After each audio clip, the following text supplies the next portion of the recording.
Không cắt rồi vậy? Dài dài. Đẹp rồi. Út về. Đâu hả? Ơi, ơi đi nè. Đúng chưa?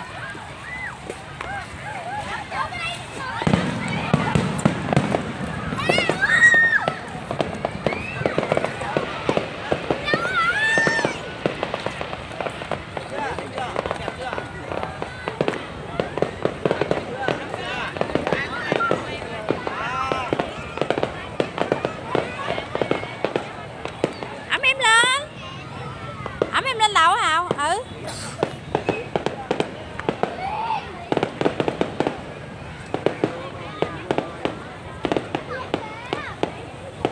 Cái tay để em đó nha. Cút quá trời.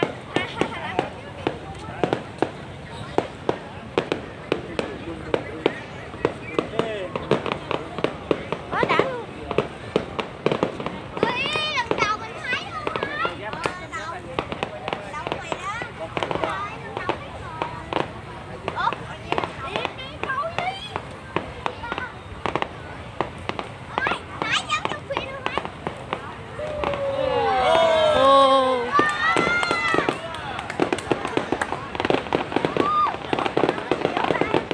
Không thôi thôi về đi.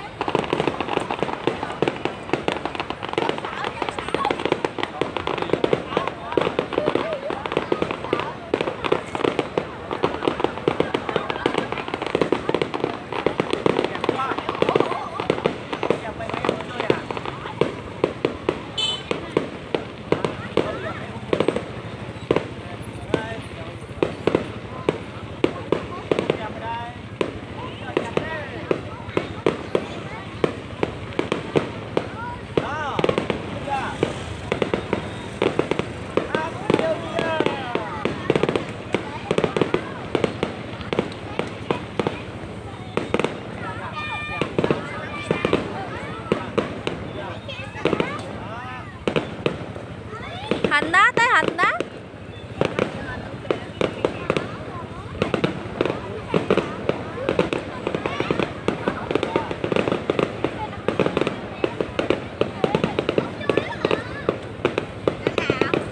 Tao muốn coi đi. Tao đứng coi đi.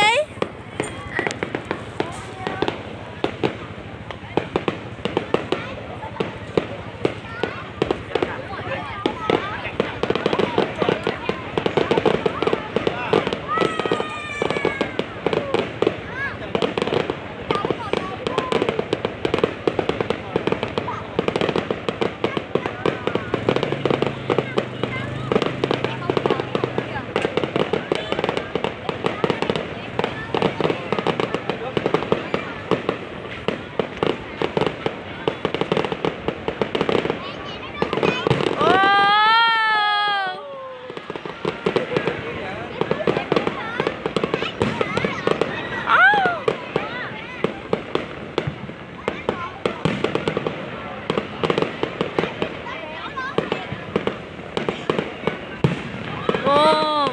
Quá trời luôn.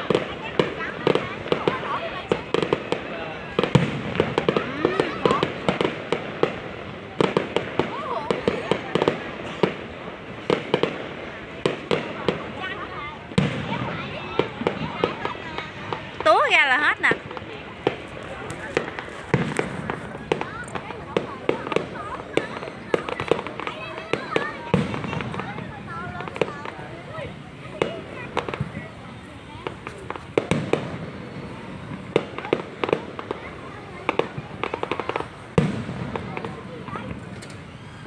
Châu đơn rồi. Hết rồi. Ủa? Túa còn túa lên mà. Túa cái nữa đâu hết. Tay mới.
lời mẹ rồi. Bye bye đi. Hết chưa? Quay kìa, quay kìa, quay kìa, kìa.